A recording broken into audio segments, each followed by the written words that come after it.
Hello everyone, welcome to intro to maths. This is Dheeraj Tiwari. आज हम लोग परमुटेशन कॉम्बिनेशन का लेक्चर नंबर 3 कवर करने वाले हैं। इसके पहले हमने 2 लेक्चर्स में फैक्टोरियल क्या होता है और फैक्टोरियल से रिलेटेड कुछ प्रॉब्लम्स भी कर रखी हैं। ठीक है, तो पहले वो 2 लेक्चर्स देखिए, फिर इसको स्टार्ट कीजिएगा। इसमें हम लोग फंडामेंटल प्रिंसिपल ऑफ काउंटिंग देखने वाले हैं। ये बेसिकली होता ये है कि अगर आपको ये मालूम करना है कि मल्टीप्लीकेशन क्या हो, कब करना होगा और एडिशन कब करना होगा, तो यहाँ पर ये चीज़ें हम सारी देखते हैं। और बहुत बेसिक सी चीज़ ये है कि अगर फॉर्मूला यूज़ नहीं करना हमें परमुटेशन निकालने में, जो कि अभी हम लोग अभी आगे आने वाले लेक्चर्स में पढ़ेंगे परमुटेशन, तो बिना फॉर्मूले के कैसे करें, तो ये थोड़ा उसके लिए है। ठीक है, इसके बाद हम लोग परमुटेशन पे ही पहुंचेंगे, बट पहले हम लोग फंडामेंटल प्रिंसिपल ऑफ काउंटिंग देख लेते हैं होता क्या है। तो fundamental principle of counting, fundamental principle of counting, ठीक है। जैसे मान लो कि मेरे पास में 2 बैग हैं, ठीक है, 3 वाटर बॉटल है और 3 वाटर बॉटल है और 2 बैग है। ठीक है, इतना ही लेके चलते हैं फिलहाल अभी। और मुझसे ये पूछा गया है कि आपको एक बैग और एक वाटर बॉटल लेकर के जानी ही जाना है स्कूल। ठीक है, आपको एक बैग ले जाना है और एक वाटर बॉटल ले जाना है स्कूल। तो इनको मैं कितने तरीके से ले जा सकता हूं, मेरे पास क्या क्या विकल्प है, तो देखते कैसे इसको हम लोग ट्राई करेंगे। सपोज मान लो मेरे पास जो 2 बैग हैं, इनको मैं नेम दे देता हूं, एक का नाम B1 है और एक का नाम B2 है। क्लियर।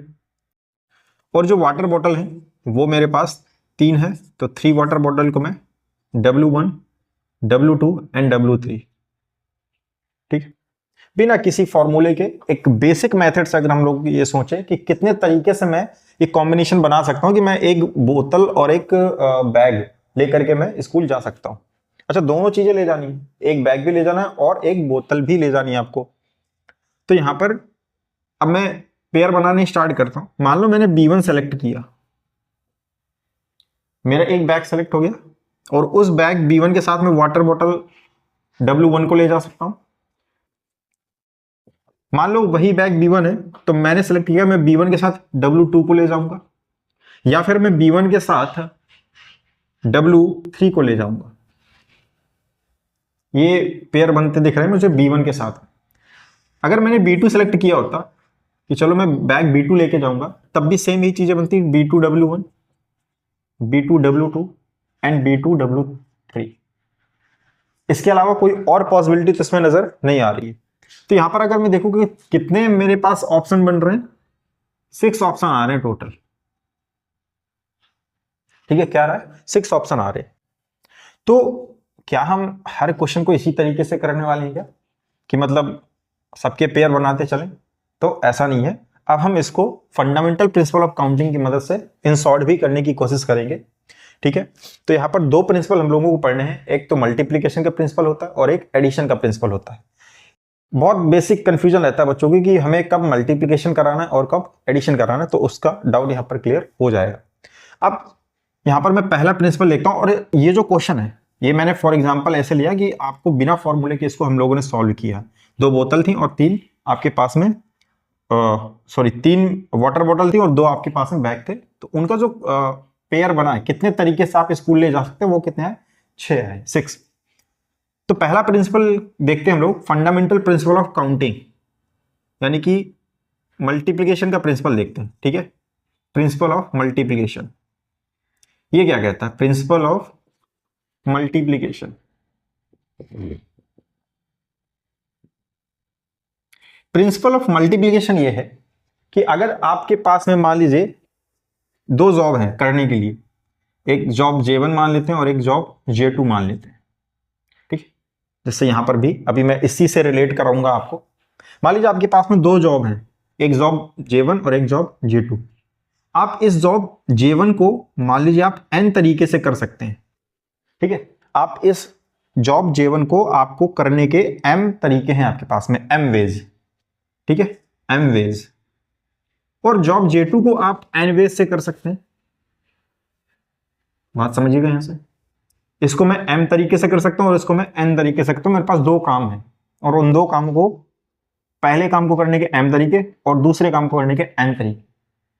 तो मल्टीप्लीकेशन प्रिंसिपल क्या कहता है कि अगर आपको इन दोनों को 1 by 1 करना है तो कितने तरीके से आप कर सकते हैं। ठीक है, प्रिंसिपल ऑफ मल्टीप्लीकेशन पहचानने के लिए सबसे बढ़िया तरीका होता है वो एंड वर्ड का यूज करेगा। जब भी आप स्टेटमेंट पढ़ेंगे तो वहां पर आपको एंड मिलेगा।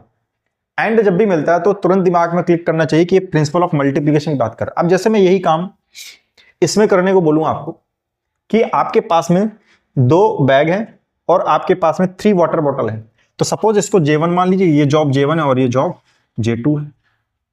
जॉब J1 को सिलेक्ट किया आपने और वहां से इसको करने के कितने तरीके, 2 बैग हैं, यानी कि 2 तरीके से आप बैग को ले सकते हैं, या तो B1 ले सकते हैं या फिर B2 ले सकते हैं ना। J2 को करने के कितने तरीके, मतलब J2 में जब आप जाएंगे तो आपके पास में 3 ऑप्शन है करने के उसको। ठीक है, 3 तरीके से आप उसको परफॉर्म कर सकते हैं। तो यही चीज मैंने यहां पर लिखी हुई। तो ये कहता है कि अगर इन दोनों को एक साथ करना हो 1 by 1 सक्सेशन में, तो हम लोग इसको क्या करते हैं, m into n टाइप से टोटल वेज जो आएंगे, total ways m into n ways आएंगे। ठीक है, मतलब अगर आपको किसी ने कहा कि एक काम m तरीके से किया जा सकता है और दूसरा काम n तरीके से किया जा सकता है, तो उन दोनों को अगर 1 by 1 करना हो एक साथ, तो यहां पर कितने तरीके से आप उन दोनों कामों को कर सकते हैं। तो यहां पर m क्रॉस n वेज आया है यहां पर। ठीक है, इन दोनों को क्या करा देते, सिंपली मल्टीप्लाई।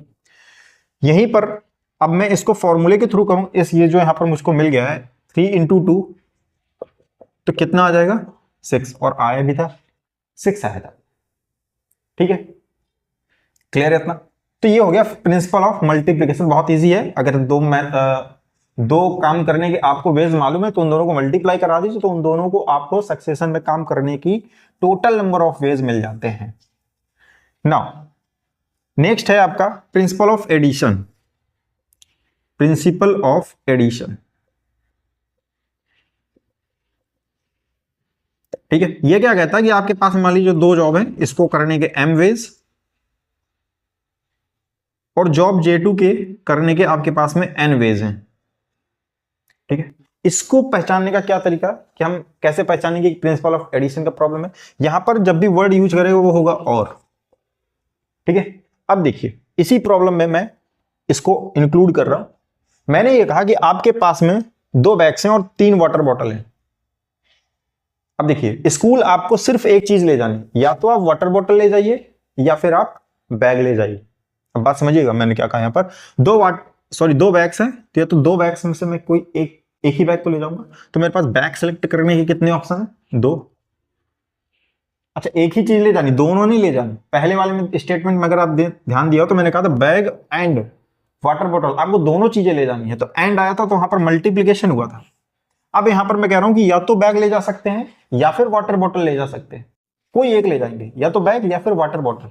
तो बैग अगर ले जाना हो, सपोज किसी का मन हो कि मैं बैग ले जाऊंगा, तो बैग ले जाने के उसके पास में कितने ऑप्शन है, 2। या फिर तो इसकी जगह क्या आ गया, देखिए प्लस आ गया, मतलब अब ये मल्टीप्लाई नहीं होगा, क्योंकि आपके पास में बैग ले जाने के लिए 2 ऑप्शन है और वाटर बॉटल ले जाने के लिए 3 ऑप्शन है। तो 2 + 3 5 ऑप्शन ही तो है आपके पास में। तो वाटर बॉटल ले जाने की 3, यानी कि अगर किसी को कुछ ले जाना है, कोई एक चीज लेना है, उसके पास में 5 विकल्प है, 5 ऑप्शन है। तो ये तो यही कहता है प्रिंसिपल ऑफ एडिशन, कहता है कि अगर m वेज से किया जा सकता है और n वेज से किया जा सकता है, तो इन दोनों में से किसी एक के होने के जो टोटल वेज होंगे, ठीक है, इन दोनों में से कोई अगर एक को परफॉर्म करना हो तो टोटल वेज बनते हैं m + n वेज। बात समझिएगा यहां से क्या बोला गया है कि आपके पास में J1 एक जॉब m वेज से की जा सकती है, J2 n वेज से की जा सकती है। ठीक है, तो ईदर वन ऑफ देम, कोई एक करना हो इस, या तो J1 परफॉर्म करना हो या फिर J2 परफॉर्म करना हो, तो टोटल वेज कितने होंगे, m + n वेज। दोनों क्या कर दिया जाता है, ऐड कर दिया जाता है। बहुत सिंपल एग्जांपल यहां पर हमने लिया। अब यही 2 प्रिंसिपल पर हम लोग कुछ क्वेश्चंस आगे करने वाले हैं। ठीक है, देखिए प्रॉब्लम जो भी हम लोग पढ़ते हैं, जो भी कॉन्सेप्ट हम लोग पढ़ते हैं, उसकी अगर हम लोग प्रॉब्लम्स ना लगाएं तो कॉन्सेप्ट क्लैरिटी नहीं आती। ठीक है, सिर्फ कॉन्सेप्ट आने से आपका प्रॉब्लम सॉल्व नहीं होगा। ठीक है, कॉन्सेप्ट जो आपने पढ़ रखा उसका एग्जीक्यूशन भी बहुत जरूरी है। ठीक है, उसको आप एग्जीक्यूट कर पा रहे हैं कि नहीं कर पा रहे हैं, वो बहुत जरूरी होता है। तो आप जितनी ज्यादा से ज्यादा प्रॉब्लम्स आप लगाएंगे कॉन्सेप्ट में क्लैरिटी उतनी ज्यादा आएगी।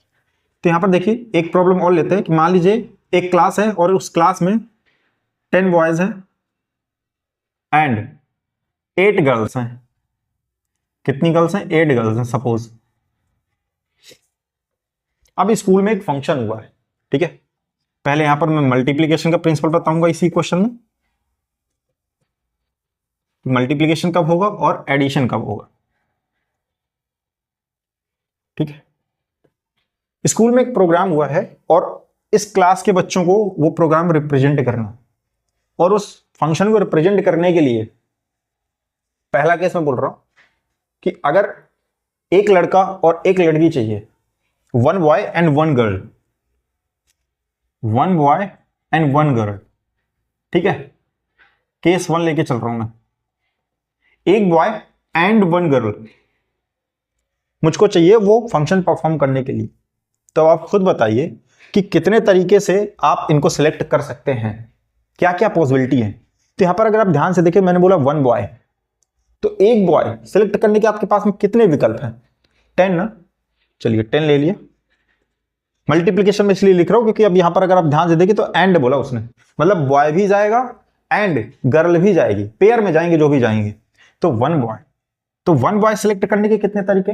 10 इंटू 1 गर्ल सिलेक्ट करने के कितने ऑप्शन है आपके पास में? 8, तो 10 8 कितना आ गया? 80। आपके पास में टोटल 80 विकल्प मौजूद होंगे जिससे आप 1 बॉय और 1 गर्ल क्लास में ले जा सकते हैं परफॉर्मेंस के लिए। सिमिलरली अगर कंडीशन ये होती केस 2, कहता 1 बॉय और 1 गर्ल, अब देखिए केस बदल गया, यहां पर कह रहे या फिर एक गर्ल ले जाइए या फिर एक बॉय ले जाइए, कोई एक, या तो एक लड़की या तो एक लड़का जाएगा, दोनों नहीं जाएंगे। तो देखिए आप, अगर मैं कहूं कि मुझे एक बॉय चाहिए तो एक लड़का अगर चाहिए तो कितने विकल्प है मेरे पास में? ऑप्शन कितने? 10 और आ गया प्लस लगा दिए। गर्ल के लिए कितने ऑप्शन है? 8, तो टोटल कितने वेज आ गए? 18 वेज आ गए। ठीक है, आई होप कि क्लियर हुआ होगा कि एडिशन कब करना है और मल्टीप्लीकेशन कब करना है। जब भी और वर्ड का यूज करता है ऐड कर दीजिए, एंड वर्ड का यूज करता है मल्टीप्लीकेशन कर दीजिए। ठीक है, अब इस पर बेस्ड हम लोग कुछ और प्रॉब्लम्स करते हैं। ठीक है, मजेदार प्रॉब्लम क्या है इसका? कह रहा है अ रूम हैज 6 डोर्स, एक रूम में 6 दरवाजे लगे हुए। इन how many ways can a man enter the room?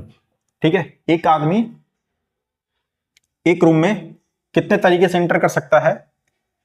Through 1 door, एक दरवाजे से उसको एंटर करना है, and come out through a different door, जिस दरवाजे से जाएगा उस दरवाजे से वापस नहीं आएगा। समझिएगा, तो मान लीजिए अगर 6 दरवाजे हैं आपके पास में,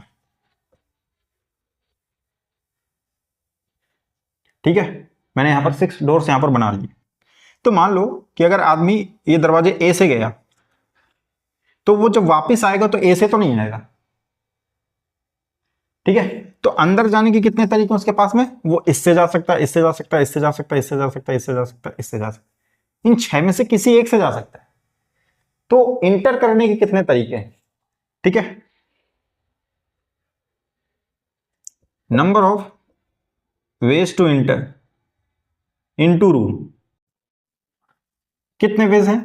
6 तरीके से जा सकते हैं, या तो इनमें से किसी एक में, किसी एक दरवाजे से जाएगा ना, उसके पास में 6 चॉइस है। ठीक है, अच्छा कम आउट के लिए कितना है? अगर कम आउट करना हो उसको, कम आउट के लिए टोटल वेज कितने हैं? जिससे गया था उससे वापस नहीं आएगा भाई, तो जाने के लिए 6 थे, एक से गया होगा, बाकी के 5 बचे होंगे, तो 5। अब ये पूरी प्रोसेस के टोटल कितने वेज हैं? तो total ways is equal to अंदर जाना और बाहर आना, 6 अंदर गया है एंड उसको बाहर भी आना है। ठीक है, एंड कम आउट, अंदर गया एंड बाहर आया, तो 6 इंटू 5 कितने वेज आ जाएंगे? 30 वेज। ठीक है, तो ये यहां से समझ में आया कि आप 6 तरीके से उसको अंदर भेज सकते हैं, बट वो आएगा 5 ऑप्शन है उसके पास में बाहर आने के। तो टोटल कितने पेयर बनते हैं अंदर बाहर जाने के? That is 30 ways. Next question देखते हैं क्या है, इस प्रॉब्लम को देखते हैं क्या है। कह रहा find the number of 4 letters. ठीक है, 4 लेटर्स हैं अपने पास में, 4 लेटर वर्ड बनाना है विद और विदाउट मीनिंग। आपको इस बात की टेंशन नहीं रखनी कि जो वर्ड बना रहे हैं हम 4 लेटर से वो मीनिंग है उसकी कि नहीं है, उसकी टेंशन नहीं लेनी। Which can be formed out of the letters of word rose. उसने बता दिया कि जो आप लेटर पिक करोगे वो कहां से आएंगे, रोज वर्ड से आएंगे। ठीक है, तो पहली कंडीशन है रिपीटिशन इज अलाउड, मतलब जो भी आप लेटर फिल करेंगे तो उसका रेपिटेशन अलाउड है। मतलब अगर सपोज मैं यहां से एक लेटर पिक करता हूं, सपोज आर मैंने पिक किया तो आर 4 बार आपका आ सकता है, इसमें उसको कोई प्रॉब्लम नहीं है पहले केस में। तो इस तरह की प्रॉब्लम्स को देखिए कैसे सॉल्व करेंगे। आप यहां पर ये देखिए कि आपको कितने लेटर का वर्ड बनाना है, 4 लेटर्स का वर्ड बनाना है। तो आप अपने स्पेस पहले बना लीजिए, कितने, 4। ये पहला पार्ट बता रहे हैं। यहां पर अगर मैं देखूं तो मेरे पास रोज में कितने लेटर हैं, 4 लेटर हैं। तो पहले बॉक्स के लिए आपके पास में कितने विकल्प हैं, आप कितने ऑप्शन है कि आप इसमें लेटर फिल कर सकते हो। तो इन चारों में से कोई भी आ सकता है ना पहले के लिए, तो इसके लिए 4। एंड सारे खाली थोड़ी रहने, वो सबको भरना है, तो एंड यूज करेंगे आप, एंड मल्टीप्लाइड। दूसरे बॉक्स के लिए अच्छा उसने कहा रिपीटिशन अलाउड, मतलब जो यहां आ चुका है वो आगे भी आ सकता है। तो जब आगे आ सकता है तो मतलब अभी भी उसके पास में कितने विकल्प हैं, 4। सिमिलरली थर्ड के लिए भी 4, ऐसे ही फोर्थ के लिए भी 4, क्योंकि रिपीटिशन अलाउड है। इस चीज का बहुत ध्यान रखिएगा, रिपीटिशन क्या है आपका, अलाउड है। जो यहां आ चुका है वो आगे भी आ सकता है, तो मतलब हमेशा 4 ही विकल्प रहने वाले हैं हर बॉक्स के लिए। तो टोटल कितना यहां से आंसर आ जाएगा इसका, 4 4 जा 16 एंड 16 एंड दैट इज 256। ठीक है, ये तो हो गया पहला केस। सेकेंड केस क्या है, कह रहा रेपिटेशन नॉट अलाउड, तो 4 बॉक्स बनाइए। कह रहा रेपिटेशन नॉट अलाउड, अगर रेपिटेशन अलाउड नहीं है तो क्या करेंगे हम लोग, पहले बॉक्स के लिए हमारे पास में कितने विकल्प हैं, ऑप्शन है 4। एंड अब देखिए एक बॉक्स आपका भर गया होगा जब आप अगला भरने जाओगे, यहां पर तो आप फिल कर चुके होगे, बट रेपिटेशन अलाउड है नहीं, एक यहां पर रिजर्व हो गया। अब आपके पास में कितने विकल्प बचे, 3। सिमिलरली ऐसे यहां से इसके लिए 2, ऐसे ही इसके लिए 1। यहां से क्या आ गया 4 फैक्टोरियल, और 4 फैक्टोरियल की वैल्यू 24। क्लियर हुआ ना, ये यहां पर रेपिटेशन नहीं था, तो पहले बॉक्स के लिए आपके पास में 4 ऑप्शन थे, सेकेंड बॉक्स के लिए 3, थर्ड बॉक्स के लिए 2 एंड लास्ट बॉक्स के लिए एक ही ऑप्शन बचेगा, दैट इज 24। ठीक है, नेक्स्ट प्रॉब्लम देखते हैं क्या है। ये प्रॉब्लम क्या कह रहा है, कह रहा find the number of different signals that can be generated by arranging at least 2 flags. ठीक है, 2 फ्लैग्स को मिला करके कम से कम, एटलीस्ट बोला उसने, सॉरी क्या बोला, एटलीस्ट बोला है, कम से कम आप 2 फ्लैग का यूज करेंगे ही करेंगे। In order on a vertical staff, मतलब आपको वर्टिकली उनको अरेंज करना है। If 5 different flags are available. अब देखिए, अब वन बिलो अदर उसने बताया कि रखना कैसे आपको, मान लीजिए आपने एक फ्लैग ऐसे रखा तो दूसरा आपने ऐसे रखा फिर ऐसे रखा, वर्टिकली अरेंज करना। ठीक है, हॉरिजॉन्टल नहीं। तो यहां पर देखिए उसने एक कंडीशन यहां पर लगा दी है, एटलीस्ट 2। मजे की बात यह है कि उसने बोला at least 2 flags in order on a vertical staff if 5 different flags are available. आपके पास में 5 फ्लैग्स हैं, टोटल फ्लैग्स कितने, 5, और कम से कम 2 का यूज तो करना ही करना है आपको। तो मतलब आप जब भी एटलीस्ट वाला केस आता है, कम से कम मतलब आप ज्यादा से ज्यादा क्या 5 का यूज कर सकते हैं, यही तो बात हुई। भाई कोई कह रहा है कि आप कम से कम आपको मान ली 5 रोटियां, कम से कम आपको 2 रोटियां तो खानी है, तो मतलब मर्जी आके आपकी, आप मैक्सिमम 5 भी खा सकते हो, बट 2 तो खा के ही जाओगे, ऐसा है यहाँ पर। तो यानी कि अगर आपको सिग्नल बनाना है तो यहाँ पर देखिए केस बनते हैं फिर आपके। केस कैसा, कि मान लो आपने 2 ही फ्लैग यूज करे। ठीक है, अगर आपने 2 फ्लैग यूज करे, ये फ्लैग 1 और ये फ्लैग 2, तो फ्लैग 1 यूज करने के आपके पास में कितने ऑप्शन है आपके पास में, मतलब उन 5 में से कोई भी फ्लैग आप यूज कर सकते हो ना। तो यहां पर इसके 5 तरीके हो गए, और इसके कितने होंगे। अब आपने एक यहां पर यूज कर लिया, और ध्यान से देखें तो यहां पर डिफरेंट सिग्नल लिखा हुआ है। क्या लिखा हुआ, different signals that can be generated by arranging different. अब यहां पर एक आपने यूज कर लिया, तो जब दूसरा आप यूज करने जाओगे तो सेम नहीं यूज करोगे, तो एक तो यूज हो चुका ना, तो दूसरे के लिए कितने विकल्प हैं आपके पास में, 4। नाउ एंड का यूज होगा, क्योंकि आपको दोनों पोजीशन फिल करनी है, ऑप्शन नहीं है आपके पास में, एंड मजबूरी आपको करना ही करना है। 5 एंड 4, तो 5 4 जा 20 वेज। कितने आ गए? 20 वेज आ गए। अभी आंसर नहीं है आपका, केस 2। किसी ने कहा भाई कम से कम तो करने हैं, चलो हम 3 कर लेते हैं, तो 3 कर लिए किसी ने। ठीक है, तो इसके लिए पहले फ्लैग के लिए उसके पास में 5 विकल्प, फिर उसके लिए 4, फिर थर्ड के लिए 3। इनको मल्टीप्लाई कराया तो कितना आएगा? 5 4 20 60। केस थर्ड, अब वो 4 झंडों का यूज कर सकता है, फ्लैग का यूज कर सकता है। ये किया तो पहले फ्लैग के लिए 5, सेकंड के लिए 4, थर्ड के लिए 3, सेकंड लास्ट के लिए उसके पास में 2। कितने आ गए यहां से? 5 4 20 120। ठीक है, अगर उसका मन हुआ तो वो पांचों भी यूज कर सकता है।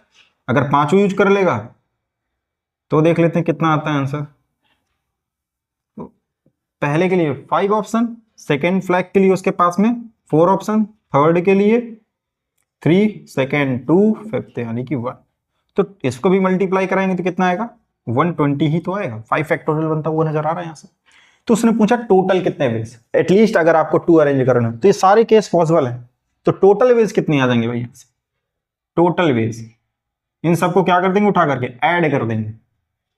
ठीक है, अब देखिए ऐड कैसे हो रहा है यहां पर। यहीं पर दोनों प्रिंसिपल का देखिए यूज हो गया, एंड का भी यूज हो गया। अब देखिए एडिशन भी होगा। केस अब हम ऐड कैसे करेंगे? अब दिमाग में आएगा या तो ये सिग्नल बन सकता है, या फिर ये सिग्नल बनाया जा सकता है, या ये फिर ये सिग्नल, या फिर ये सिग्नल। इनमें ऑप्शन आ गया आपके पास, या तो केस 1 होगा, या फिर केस 2 होगा, या फिर केस 3 होगा, या फिर केस 4 होगा।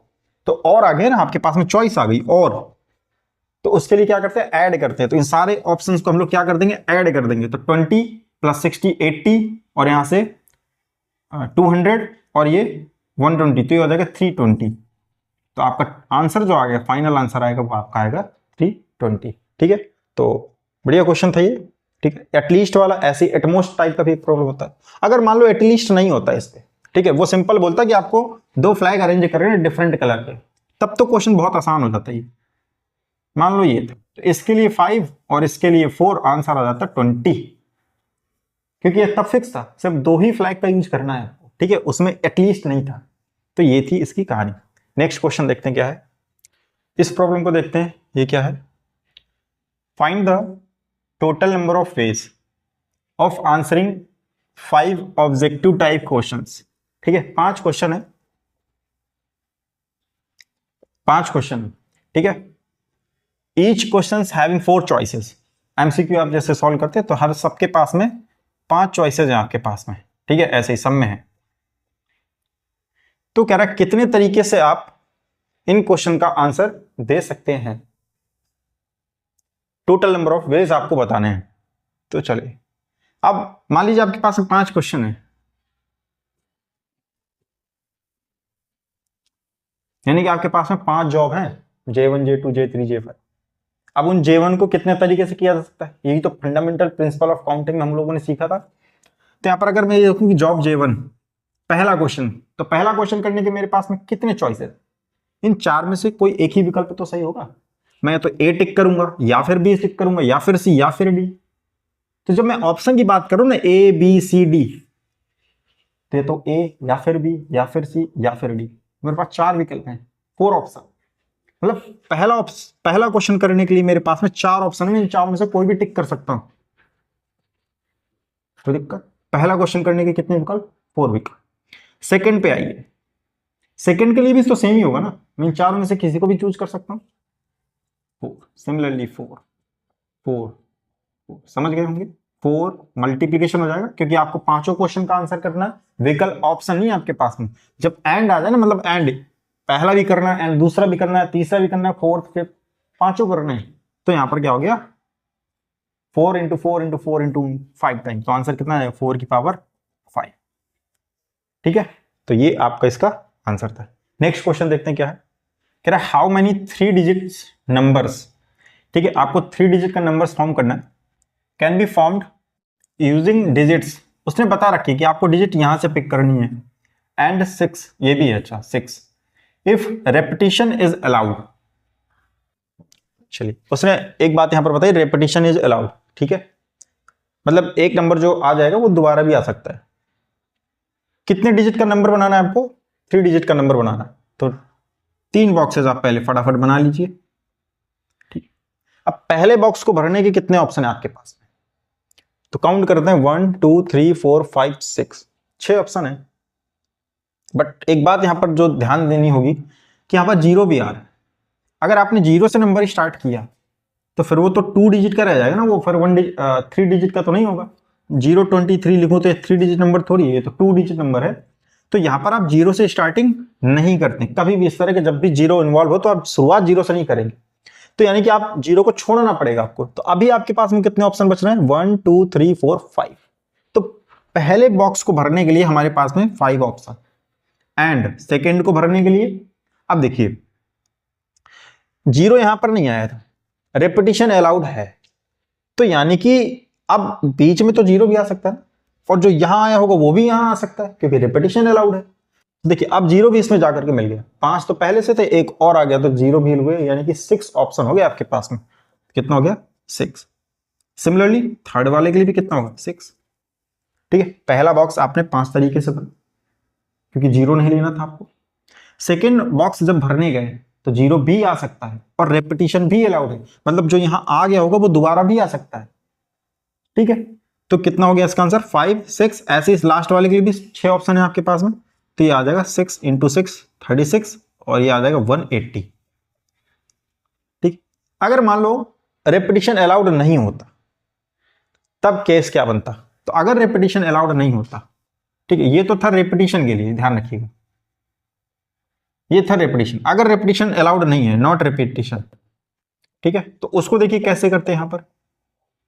उसको करने का तरीका क्या था कि अभी भी आप 3 बॉक्स तो बनाते ही बनाते। पहले बॉक्स को भरने के लिए कितने तरीके हैं आपके पास में? जीरो आगे आ नहीं सकता कभी, तो इसके लिए 5 विकल्प। नाउ इनटू एक नंबर तो यहां पर आ गया ना, रिपीट होना नहीं, मतलब इसको छोड़ना पड़ेगा जो भी यहां आया होगा। तो इनमें से एक नंबर आप हटा दीजिए। अब क्योंकि जीरो भी बीच में आ सकता है तो सिर्फ एक नंबर इसमें से कोई हटाएंगे तो 6 है आपके पास में, यानी कि ऑप्शन कितने बचे आपके पास में? 5 इंटू 2 नंबर आपके भर चुके, एक यहां पर एक यहां पर, टोटल 6 थे। 6 में से 2 हटा दीजिए, कितने बचे? 4। आंसर कितना आ जाएगा? 100। ये डिफरेंस दिख रहा है इसमें? ठीक है, तो ये भी आपको देखना होगा रिपीटिशन अलाउड है कि नहीं है। तो नेक्स्ट क्वेश्चन देखते हैं क्या है।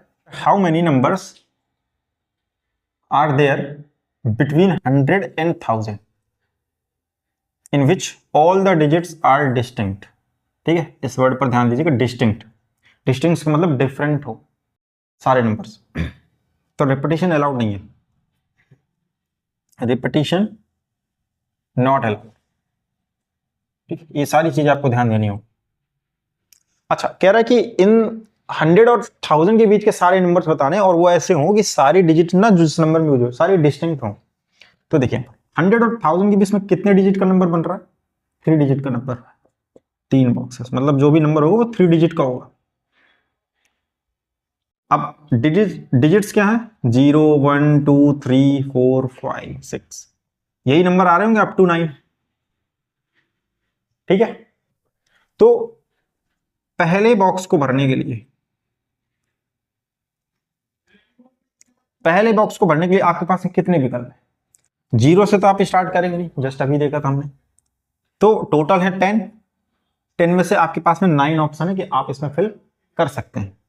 मैंने यहां पर 9 लिख दिया ना। डिस्टिंक्ट कह रहा है, तो अगर आपने 9 यहां पर भर दिए, एक तो यहां पर फिल हो गया होगा। अभी आपके पास में कितने बचे? अभी आपके पास में अभी भी आपके पास में 9 बचे। क्यों? क्योंकि अब आप बीच में जीरो ला सकते हो। अगर जीरो नहीं लाना होता तब 8 होते, बट जीरो भी आ सकता है इसमें। तो एक तो यहां ऑलरेडी फिल हो चुका है, एक नंबर कोई हो गया होगा, उसके बाद दूसरा नंबर आएगा। तो यहां पर 8 नहीं फिल करेंगे क्योंकि जीरो भी इन्वॉल्व हो चुका होगा, बीच में जीरो आ सकता है आपका। तो फिर यहां पर अभी भी इसके पास में कितने ऑप्शन है? 9। ये मत सोचिए कि रिपीट कर रहे हैं इसलिए 9 × 9 आ रहा ना। आपके पास में टोटल 10 थे, जीरो आगे आ नहीं सकता इसलिए 9 ऑप्शन बचे आपके पास में, 9 विकल्प वो भर दिए हमने यहां पर। इसके बाद में सेकेंड बॉक्स के लिए आपके पास में कितने ऑप्शन बच रहे हैं यहां पर? क्योंकि जीरो इन्वॉल्व हो सकता है। बचे कितने आपके पास में? 10 में से एक यहाँ पर फिल हो गया, 0 इन्वॉल्व हो सकता है, अभी भी 9 ही विकल्प है आपके पास में, 9 ऑप्शन, ठीक है, 9 ऑप्शन। थर्ड वाले प्लेस के लिए कितने ऑप्शन होंगे? 9, 10 और 8। तो देखिए यहाँ पर रिपीटिशन होता तो जाहिर सी बात है यहाँ पर हम लोग जो यहाँ भर रहे थे वही यहाँ पे भर देते, बट होगा क्या, यहाँ पर एक डिजिट आप यहाँ भर चुके हो, एक यहाँ भर चुके हो आप, 2 तो कैंसिल आउट हो गई ना, 0 भी आ सकता है उसमें कोई दिक्कत नहीं। टोटल आपके पास में 10 थी, 2 यहाँ पर एग्जॉस्ट हो गई, कितनी बची आपके पास में? 8। तो इसको आप सॉल्व करेंगे तो जो भी आंसर आएगा वो आपका रिक्वायर्ड आंसर होगा। तो 81 इंटू 8 कितना आ गया? 8, और यहाँ से 8 8 से 64, 648 आपका रिक्वायर्ड आंसर होगा, ठीक है। तो ये था अगर डिस्टिंक्ट होती, अगर मान लो कहता रिपीट कर रही है डिजिट, ठीक है, कह रहा है रिपीट कर जाती मान लो, तो देखो कैसे करते। मान लो ये बॉक्स, तो पहले बॉक्स के लिए तो अभी भी 9 चॉइस है आपके पास, ठीक है, 9 ऑप्शन है, एंड दूसरे बॉक्स के लिए जो यहां आ चुका है वो यहां पे भी आ सकता है, जो यहां आ चुका है वो यहां पे भी आ सकता है, और 0 भी आ सकता है, तो यानी कि टोटल 10 ऑप्शन ही तो बचे आपके पास में, 10। लास्ट वाले के लिए भी 10, तो कितना आ जाता? 900 आ जाता। फर्क दिख रहा दोनों, ठीक है। तो ये रिपीटिशन का आंसर है, अगर रिपीट कर रही होती, बट वो कह रहा है डिस्टिंक्ट है, तो आंसर हम लोग ये वाला लेके चलेंगे, ठीक। नेक्स्ट क्वेश्चन देखते हैं क्या है। How many numbers divisible by 5 and lying between 4000 and 5000 can be formed from the digits। ये डिजिट्स है,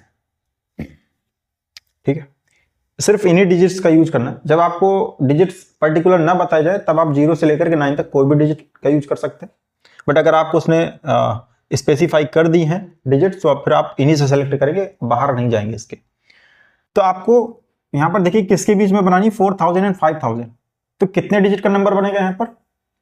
1 2 3 4 डिजिट का नंबर बनने वाला है, इतनी बात तो क्लियर है यहां से, ठीक है। कंडीशन ये है कि वो नंबर जो भी आप बनाएंगे वो 5 से डिविजिबल भी होना चाहिए। अच्छा, 5 से डिविजिबिलिटी का रूल क्या होता है कि अगर यूनिट डिजिट आपकी लास्ट की जो डिजिट है वो 0 हो या फिर 5 हो तो नंबर आपका 5 से डिविजिबल होता है। तो यहाँ पर 2 चॉइसेस हमारी बन सकती हैं, या तो 0 आ जाए या फिर 5 आ जाए। तो यहाँ पर 0 तो कहीं नहीं है, जो हमें ऑप्शन मिल रहे हैं उसमें 0 कहीं नहीं, यानी कि हमारे पास सिर्फ एक ही ऑप्शन है और वो यहाँ पर आप 5 फिल कर देंगे। तो सिर्फ एक ऑप्शन है ना अपने पास में, सिर्फ एक ही चॉइस है इस यूनिट प्लेस को भरने के लिए, एक। 5 से मल्टीप्लाई मत करा दीजिए, 5 तो डिजिट है, आप उसमें फिल करेंगे, ठीक है। ऑप्शन मल्टीप्लाई कराया जाता है। कितने ऑप्शन है आपके पास में? 1 ना। अब लास्ट का तो क्लियर हो गया अपना, ठीक है। How many numbers divisible by 5 and lying between this and this B formed from digits this. अच्छा, इसमें रिपीटिशन का कहीं नहीं बोला गया, तो हम इसमें रिपीटिशन करेंगे क्योंकि नंबर्स हैं, जब तक बोला ना जाए तो फिर आप लेके चलेंगे कि आपकी फिर डिजिट इसमें रिपीट होंगी। अगर नहीं हो रही होंगी तो वो बोल देगा, और अगर रिपीटिशन भी बोल देता तब तो और अच्छी बात है, बट अगर नहीं बोलता तो ये नंबर्स हैं, रिपीट तो करेंगे ही करेंगे नंबर, ठीक है। ये 2 बार आ सकता है यहां पर, कोई दिक्कत नहीं इसमें ना। अब 5 तो यहां पर फिल हो गया, बट 5 यहां पर भी आ सकता है, इससे कोई दिक्कत नहीं ना। अच्छा, इनके बीच का नंबर चाहिए अपने को, 4000 एंड 5000। तो क्या मैं यहां पर 4 फिल कर सकता हूं क्या? बिल्कुल कर सकता हूं। क्या मैं यहां पर 5 फिल कर सकता हूं? नहीं, 5 फिल यहां नहीं होगा, क्योंकि अगर आपने यहां 5 फिल कर दिया और एक 5 आपका यहां बैठा है, यहां जितने भी नंबर हैं यहां जब भी फिल करेंगे तो 5000 से क्रॉस हो जाएगा वो नंबर। तो यहां तो यही जो प्लेस है आपका, ठीक है, यहां पर आपका फर्स्ट प्लेस जो है वो यहां पर 5 नहीं आ सकता, 6 नहीं आ सकता, 7 नहीं आ सकता, 8 नहीं आ सकता, क्योंकि इनके बीच का चाहिए। तो यहां पर सिर्फ और सिर्फ हम 4 ही फिल करेंगे भाई, ठीक है, 4। तो अपने पास में कितने ऑप्शन है इसको फिल करने के लिए? सिर्फ एक ऑप्शन है भाई, सिर्फ और सिर्फ 4। कंफ्यूजन तो नहीं इसमें और आपको कुछ? देखिए इन दोनों के बीच का नंबर चाहिए अपने को, इन दोनों के बीच में सिर्फ 4 से 5 के बीच में ही डिजिट आएंगी, और ये सारी डिजिट तो आ नहीं सकती 6 7 8। जैसे ही आप यहाँ पहले डिजिट पे भर देंगे तो दिक्कत हो जाएगी, फिर इससे तो क्रॉस हो जाएगा वो, तो वो तो आने से रहा। सिर्फ 4 भर सकते हैं, and that is only have 1 choice. बाकी पे आते हैं नाउ। अब कितनी चॉइसेस? अब यहाँ बीच में कुछ भी भरिए भाई, सब चलेगा यहाँ पर। तो 1 2 3 4 5, कितने ऑप्शन है? 5। तो टोटल कितना आंसर आ गया यहाँ पर? 25। 5, क्योंकि इनका मल्टीप्लाई करेंगे तो यहाँ से आंसर आ गया आपका 25। इस प्रॉब्लम को देखते हैं क्या है। कह रहा how many 3 digit even numbers, इस पर ध्यान दीजिएगा, even numbers can be formed from the digits, इन डिजिट्स से, if the digits can be repeated, repetition allowed है। कितने डिजिट का बनाना है? 3 डिजिट का, 3 डब्बे बनाइए। इवन है, जब भी इस तरह की कंडीशन है डिविजिबिलिटी का, इवन ऑड का, तो फिर आपको इनके रूल पर भी ध्यान देना होगा। इवन कैसे पहचान में आता है कि अगर लास्ट डिजिट आपकी इवन होनी चाहिए तो फिर वो नंबर इवन होगा। तो यहां पर देखिए लास्ट डिजिट को हमें इवन बनाना है, तो हमारे पास यहां पर सिर्फ इवन ही आना चाहिए। तो एक तो 2 आ सकता है, 4 आ सकता है, 6 आ सकता है, या तो 2 या फिर 4 या फिर 6, तो 3 ऑप्शन हुए, 3 विकल्प। तो इसको भरने के हमारे पास में 3 चॉइसेस है, मल्टीप्लाइड, मल्टीप्लाइड। अब आ जाते हैं फिर अपने यहाँ पर, लास्ट वाला भर गया, उससे हमें कोई दिक्कत नहीं, क्योंकि यहाँ पर हमारे पास में 3 ऑप्शन है। अब ये कह रहा है रेपिटेशन हो सकता है, क्या हो सकता है? रेपिटेशन हो सकता है, मतलब जो यहाँ आ चुका होगा वो दोबारा भी आ सकता है। तो टोटल कितने हैं अपने पास में? 1 2 3 4 5 6 है ना, यानी कि इसमें तो बहुत आसान हो गया। फिर 6, इसके लिए भी 6 ऑप्शन, रेपिटेशन अलाउड है, कम तो होंगे नहीं। यहाँ से कितना आ जाएगा? 108 आंसर आ जाएगा। ठीक है, सिंपल था ये क्वेश्चन। नेक्स्ट प्रॉब्लम देखते हैं। करा in how many ways can the following prizes be given away to a class of 30 student. ठीक है, first and second in maths, इस चीज को ध्यान से देखिएगा। First and second prize math में दिया जाना है, first and second prize physics में भी दिया जाना है, first in chemistry, first in English. 30 students हैं क्लास में और उनमें प्राइज डिस्ट्रीब्यूशन होना है। तो इन सब्जेक्ट पर अगर आप ध्यान दें, जो मैथ है, मैथ में दोनों प्राइज मिलने हैं, फर्स्ट और सेकंड मिलेगा। फिजिक्स में भी 2 प्राइज मिलने हैं, फर्स्ट और सेकंड। केमिस्ट्री में सिर्फ फर्स्ट प्राइज दिया जाएगा, सेकंड थर्ड नहीं दिया जाएगा। इंग्लिश में भी सिर्फ एक ही प्राइज मिलेगा, दैट इज ओनली फर्स्ट। तो कितने तरीके से ये प्राइज डिस्ट्रीब्यूशन किया जा सकता है? तो यहां पर देखिए आपके पास में 30 स्टूडेंट्स हैं, ठीक है। अच्छा, यहां पर जब तक बोला ना जाए आपसे कि रेपिटेशन अलाउड नहीं है, तो फिर आप लेकर के चलेंगे। मतलब रेपिटेशन यहां पर कैसे आएगा कि मतलब जिसको, अगर मैथ में एक इंसान फर्स्ट पा चुका है और दूसरा सेकंड पा चुका है, ऐसा नहीं है कि वो फिजिक्स में वो चीजें ना पाए, वो बिल्कुल पा सकता है। तो ये काइंड ऑफ रेपिटेशन ही तो हुआ। तो यहां पर अगर मैं मैथ के ऑप्शन देखूं फॉर मैथ, तो इसमें फर्स्ट प्राइज के लिए आपके पास में कितने ऑप्शन है? 30 के 30 में से कोई भी पा सकता है, ठीक है। फर्स्ट प्राइज के लिए 30 ऑप्शन है। सेकंड प्राइज के लिए कितने हैं? जो फर्स्ट पा चुका वो सेकंड थोड़ी पाएगा, वो तो एक कम हो जाएगा वैसे भी, ये तो अंडरस्टैंडिंग है। तो ये हो गया 29। तो मैथ में फर्स्ट एंड सेकंड प्राइज पाने के कितने ऑप्शन हो गए? Total ways 30 into 29। ये मैथ का हिसाब किताब है कि मैथ में फर्स्ट एंड सेकंड प्राइज पाने के कितने ऑप्शन है? 30 इंटू 29।